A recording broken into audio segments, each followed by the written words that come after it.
Everyone, welcome to తిందాంరా.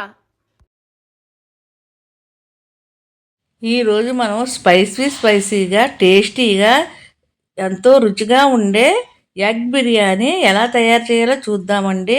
వంట రాని వాళ్ళు కూడా ఈజీగా చేసుకునే ఎగ్ బిర్యానీ ఎలా తయారు చేయాలో చూడాలంటే ఈ వీడియోని చివరి వరకు స్కిప్ చేయకుండా చూడండి. ఈ ఎగ్ బిర్యానీకి కావాల్సింది ఒక గ్లాస్ నిండుగా బియ్యం తీసుకుని 2-3 సార్లు కడుక్కుని ఒక గంట పాటు నానబెట్టుకోవాలి. ఇక్కడ బాస్మతి రైస్ని ఒక గ్లాస్ నిండా తీసుకున్నాను. నానబెట్టుకున్న బియ్యంలో 1.5 పైన నీళ్ళు పోసుకోవాలండి.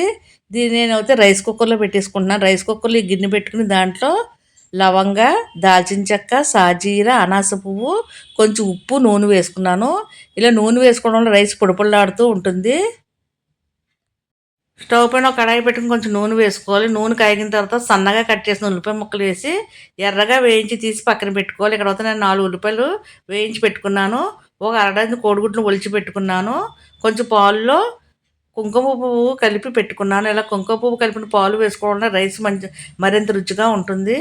స్టవ్ పైన ఒక నాన్ స్టిక్ కడాయి పెట్టుకుని కొంచెం నూనె వేసుకోవాలి. దాంట్లో పసుపు, ఉప్పు, కారం వేసుకుని మనం ఒలిచి పెట్టుకుని ఎగ్స్ని వేసి వేయించుకోవాలి. మీకు ఎన్ని ఎగ్స్ కావాలన్నా వేసుకోవచ్చండి. మీ ఇంట్లో ఉండే జనాన్ని పట్టుకుని ఎగ్స్ వేసుకోవచ్చు.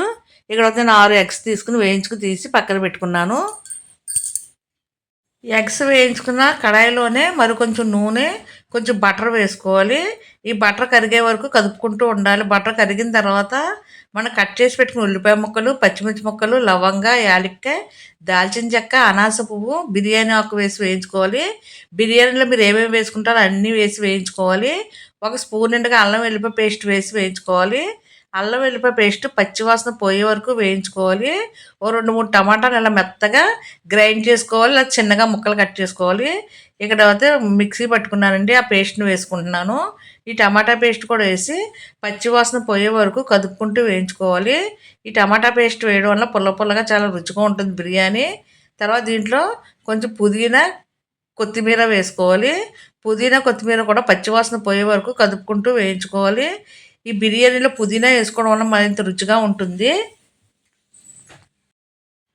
ఇవన్నీ కొంచెం వేగిన తర్వాత ఒక స్పూన్ నిండుగా మసాలా పొడి వేసుకోవాలి.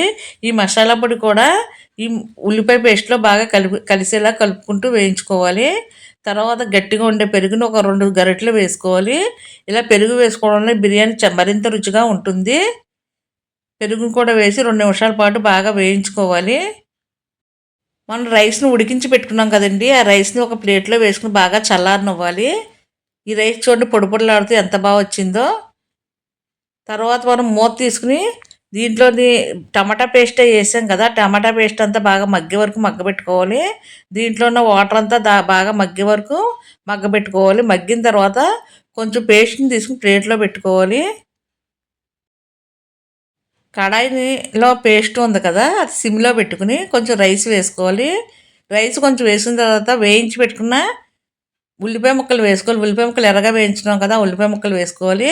మనం పేస్ట్ తీసి పక్కన పెట్టున్నాం కదండి, ఆ పేస్ట్ని కూడా వేసుకోవాలి. ఒక లేయర్ ఇలా వేసిన తర్వాత కొంచెం కొత్తిమీరను, పుదీనాను కూడా ఇలా చిన్న ముక్కలుగా కట్ చేసుకుని ఆ ముక్కలు వేసుకోవాలి.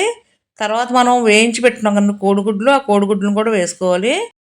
ఈ కోడిగుడ్లన్నీ కూడా వేసుకున్న తర్వాత పాలలో మనం కొంచెం కుంకుమ పువ్వు కలిపాం కదండి, ఆ పాలను వేసుకోవాలి. పాలంతా రైస్ అంతా పట్టేలాగా చుట్టూరు వేసుకోవాలి. పైన మరొక లేయర్ రైస్ వేసుకోవాలి. ఉడికించి పెట్టుకున్న రైస్ని ఉంచుకున్నాం కదా, ఆ రైస్ని అంతా గుడ్లు అంతా బాగా కప్పేలా కలుపుకుంటూ పైన వేసుకోవాలి.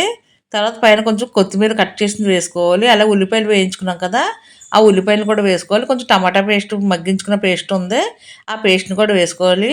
ఇలా లేయర్గా వేసుకోవడం వల్ల రైస్ అంతటికి ఉప్పు కారం బాగా పట్టి చాలా రుచిగా ఉంటుంది. తర్వాత పైన మరో కొంచెం పాలు పోసుకోవాలి. ఇలా కుంకుమ పువ్వు పాలు వేసుకోవడం వల్ల మరింత రుచిగా ఉంటుంది బిర్యానీ.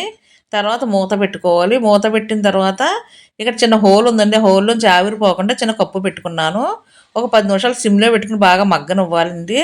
అంతే అండి, ఎగ్ బిర్యానీ రెడీ అయిపోయింది. కమ్మగా చాలా రుచిగా ఉంటుందండి ఎగ్ బిర్యానీ. బిర్యానీ అంటే ఇష్టం లేని వాళ్ళు కూడా ఇలా ఎగ్ బిర్యానీ చేసి పెట్టండి, చాలా ఇష్టంగా తింటారు.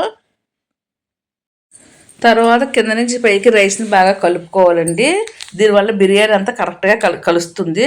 తర్వాత సర్వింగ్ బౌల్ వేసుకుని సర్వ్ చేసుకోవాలండి. అంతే అండి, టేస్టీగా ఉండే ఎగ్ బిర్యానీ రెడీ అయిపోయింది. పిల్లలకి లంచ్ బాక్స్లో చేసి పెట్టండి, చాలా ఇష్టంగా తింటారు. ఎగ్లో ప్రోటీన్ ఉండడం వల్ల పిల్లలకి హెల్త్ కూడా చాలా మంచిదండి. ఈ రెసిపీ కనుక మీకు నచ్చినట్లయితే తప్పనిసరిగా లైక్ చేయండి. Thank you. మా వీడియోస్ని మీరు తప్పనిసరిగా లైక్ చేయండి, షేర్ చేయండి, సబ్స్క్రైబ్ చేయండి, పక్కన బెల్ ఐకాన్ క్లిక్ చేయండి.